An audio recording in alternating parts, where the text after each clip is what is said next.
few years ago, David Burns, who is one of our singers in the Zamir Chorale of Boston, asked me what he should do with a collection of old 78 RPM cantorial records he had inherited from his late father-in-law, the great Chazan Helman Lieber. He was also in possession of handwritten books of liturgical melodies transcribed by Chazan Lieber, more than 1,000 pages of detailed, meticulously scripted musical notation of cantorial melodies that were heard in the synagogues of Latvia in the late 1800s. I put David in touch with Louis Glinert and Alex Hartov at the Dartmouth College Jewish Sound Archives.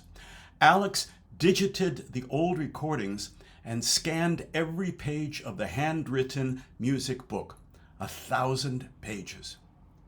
Professor Edwin Swanborn, after seeing these pages, pronounced this collection, quote, an invaluable testimony of the transmission of an oral cantorial tradition comparable in its scope and deepness to some of the best anthologies in print and manuscript that I know, unquote.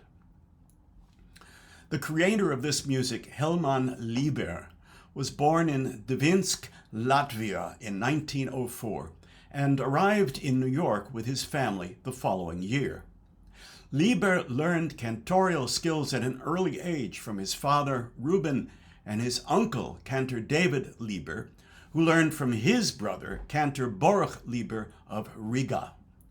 Helman recalled, quote, I was a soprano soloist at the early age of 6 and was a drawing card in many concerts. I was known as the Little Chazan, unquote.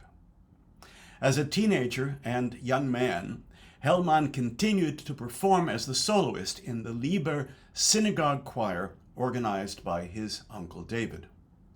Although Lieber never became a professional cantor, he was a salesman and later a production worker, he continued to sing throughout his life and eventually embarked on this huge project to preserve a repertoire with which he was intimately familiar and which was on the brink of disappearance.